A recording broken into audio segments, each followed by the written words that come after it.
welcome to another painting tutorial. As it's Astra Militarum August, I thought we'd paint a Cadian Shock Troop. I'll show you how I paint mine to a quick and easy way of doing it to quite a good tabletop standard. So, as you can see, start off with a primed model, primed in black. And I'm going for the cloth areas and fatigues first, in which case I'm using Xandri Dust as a base coat to apply that. And I'm just filling it down with a little bit of water. And as you can see, I'm not using a very fancy brush to do this, and you don't have to be particularly careful. You can be as messy as you like really with this. I mean, to be perfectly honest, you could probably just paint the whole model in Xandri Dust with a thin coat, and then just go over the areas with your second coat a bit more carefully. But I'm just doing it in the areas where I know the cloth needs doing. So you just kind of slap it on, really, not thickly, obviously. And as memory serves, this did take a couple of coats to do. So once that's done, we move on to our armor. Our armor plates, the chest plate, the shoulder pads and the helmet, and also the gun as well, and the gaiters around the top of the boots. Use Cadian green, and this gives us the typical Cadian colours which everyone is so familiar with. So we're just doing the helmet here. You need to be slightly more careful when you're doing this. And this is the two largest areas, I suppose, or the two areas where you use most of this. You should be doing his gun as well, or I will.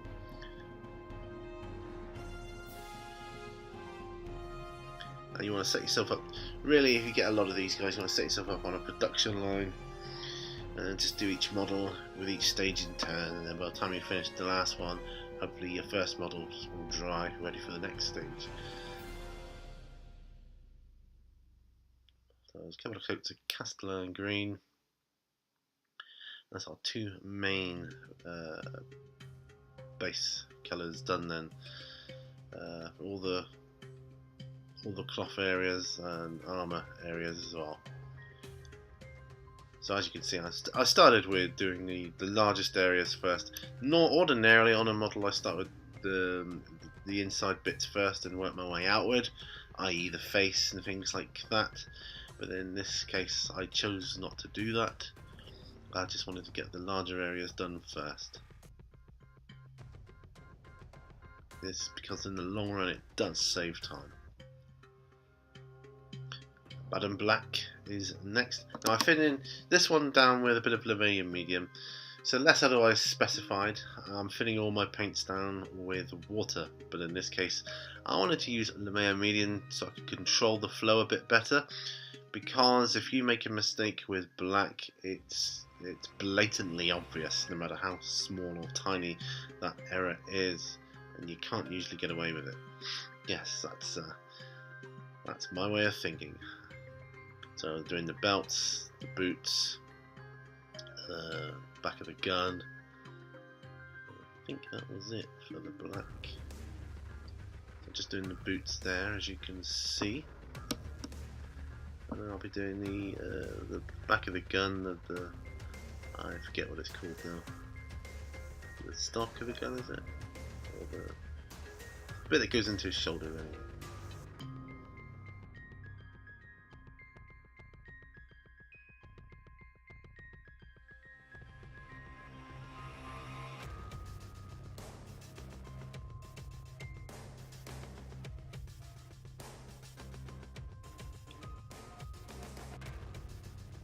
I felt the black looked kind of cool against the Cadian green, like casing.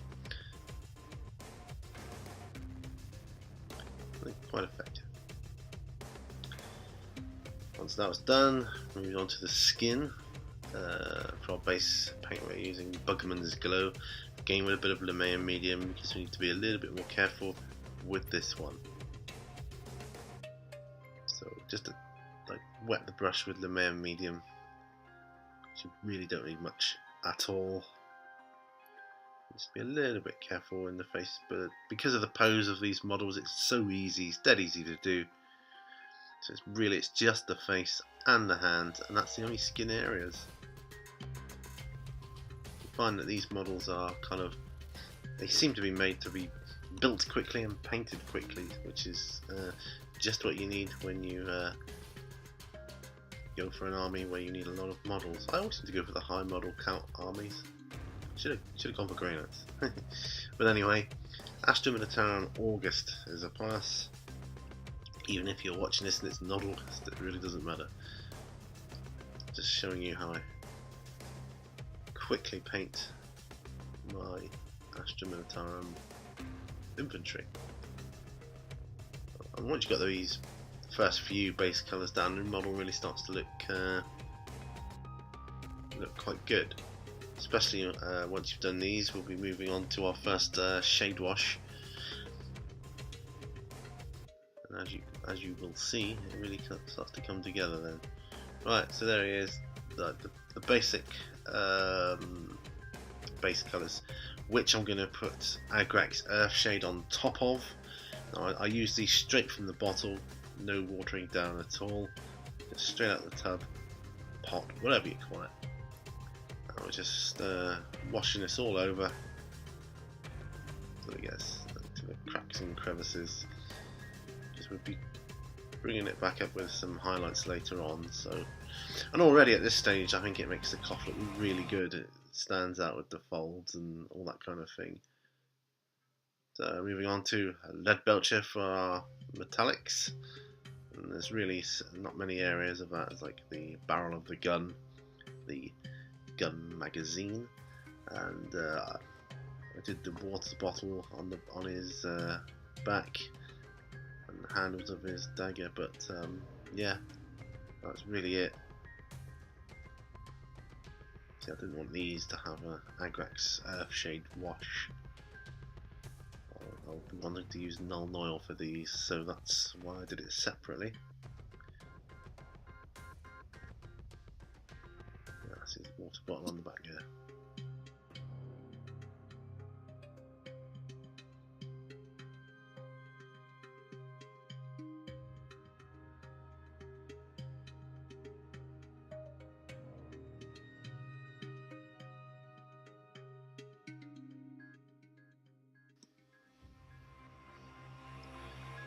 I feel I should mention here that my lead belcher on this occasion was straight from a pot that I had pre-thinned down with thinners.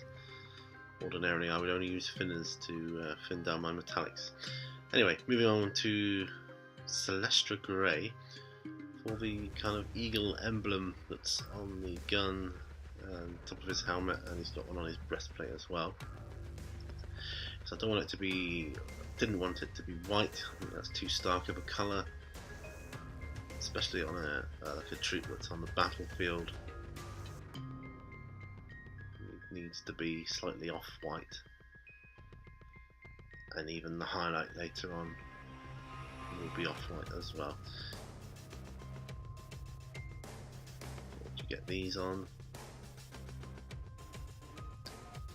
you can really see the model coming to life, and I enjoy that aspect.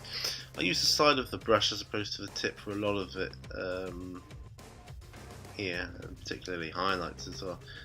But it's the first instance of where I start to do it, to run along the edge of the feathers, or the wings, just using the edge of the brush. Now for this shade wash, you're using a smaller brush because I'm only dabbing on the areas of the metallics and the grey there. So you'll be a bit more careful and precise as to where you put the null oil on this occasion. So on the barrel of the gun, and the water container, and his magazine clip for the metallics, and then onto the eagle emblems. And it just brings up the detail a lot more, makes it stand out a lot more. There we go. Right, now I'm going to start highlighting his fatigues, bringing that cloth back up. We're back to Xandri dust here. Sort of clean up the folds of the cloth where it folds as his legs are kind of bent. And just go over this and clean it up. Large areas on top. And just leave all the recesses dark. And that's really the best way, I think, of doing it.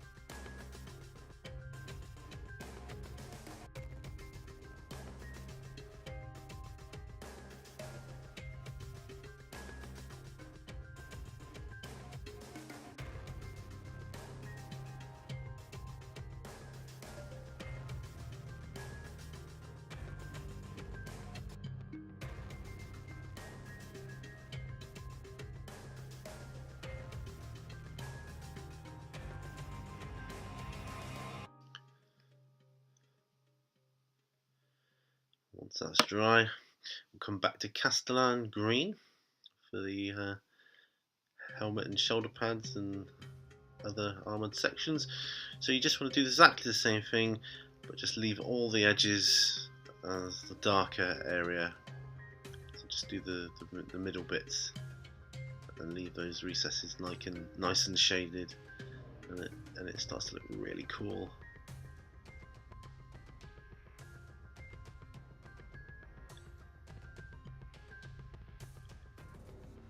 Really bringing the model to life.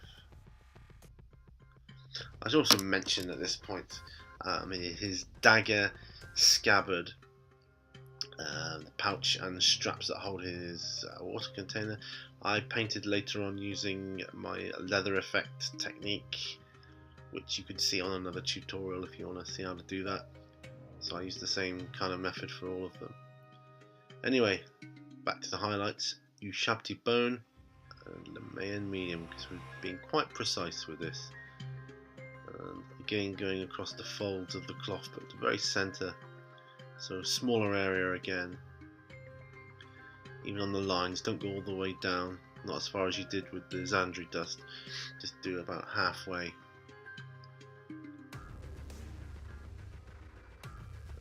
The sort of very edges of his jacket, like at the bottom where it folds over. Any other area you deem worthy of that, you want to pick out that detail, and it stands out to the eye then from the tabletop, and that's what it's all about, the visual feast that tells the eye that this is what's happening on the tabletop, the suspension of disbelief, as they say, and that's what you're aiming for here. This, like I said before, this is just a easy method. You could go way further with highlights. I tend not to when it's models that I need a lot of. In fact, I'm always looking for ways to make it quicker, be able to be painted faster. But I don't want to have to compensate on the detail too much. So it's already looking great, I think, at this stage. Lauren Forest is a lighter green, which I use for the very edges of like his helmet and his shoulder pads, and like lines along the gun casing and things like that. Anywhere you want to stand out, just put a little line. Whatever colour you're painting, it applies to anything. Just whatever colour you're painting, just do a lighter colour. Lighter version of that colour. That's how you do it.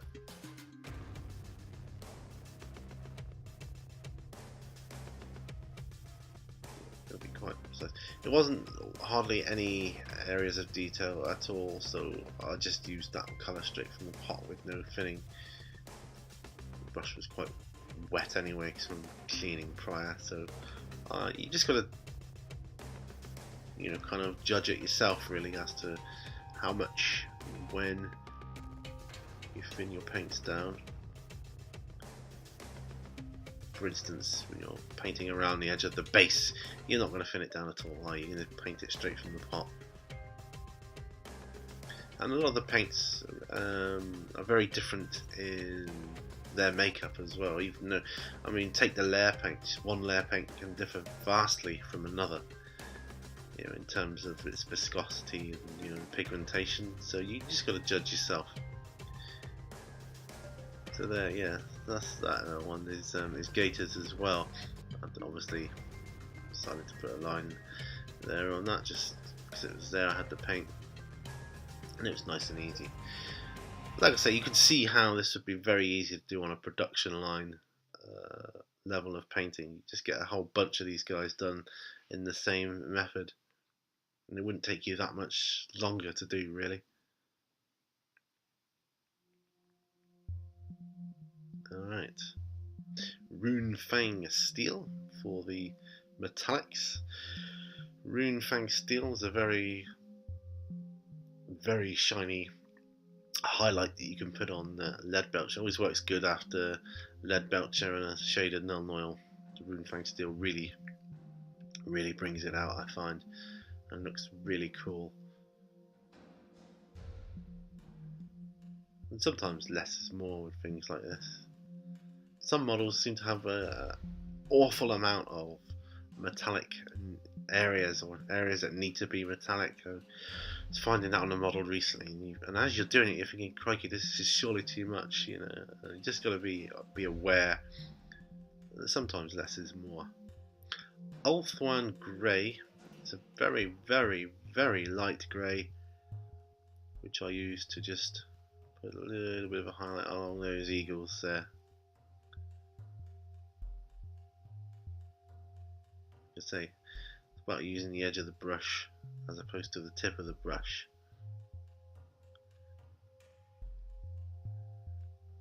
So like I say, you want it off white, not white. I think using white on something that doesn't look quite so good. Not for you know, just general tabletop use. It might do in certain photographic circumstances, but for this, for me, my personal taste is a no. Alright, Cadian flesh tone to highlight the skin. So I always start with the nose, it sticks out more. And then the cheekbones, and around his mouth. Chin if you can get to it, but that's not applicable in this case. See, there really isn't much in the way of skin or flesh on show here. It's just his face and hands. Now again, you could really go to town on the highlights on this and go like one step further, like Kislev Flash or something like that. But I didn't think it was necessary. I felt it looked good enough after this Cadian flesh tone, so I left it there.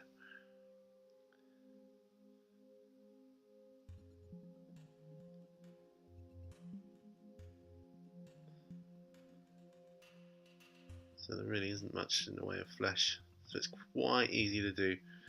And like I say, the pose lends itself beautifully to the ease of which you can paint this particular model, and a lot of them are in this kind of similar type of pose.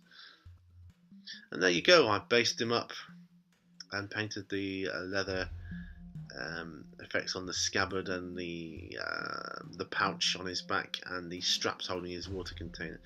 So I based him up using one of my typical basing methods, and I'll go through that in another video. If I ever remember, I'll put a link to it in the video description. I'll try and put a link to the leather effect tutorial as well, so you got it there. So yeah, as you can see, give it a go, it's really easy to do. Enjoy, thanks for watching, I'll see you on the next video, guys.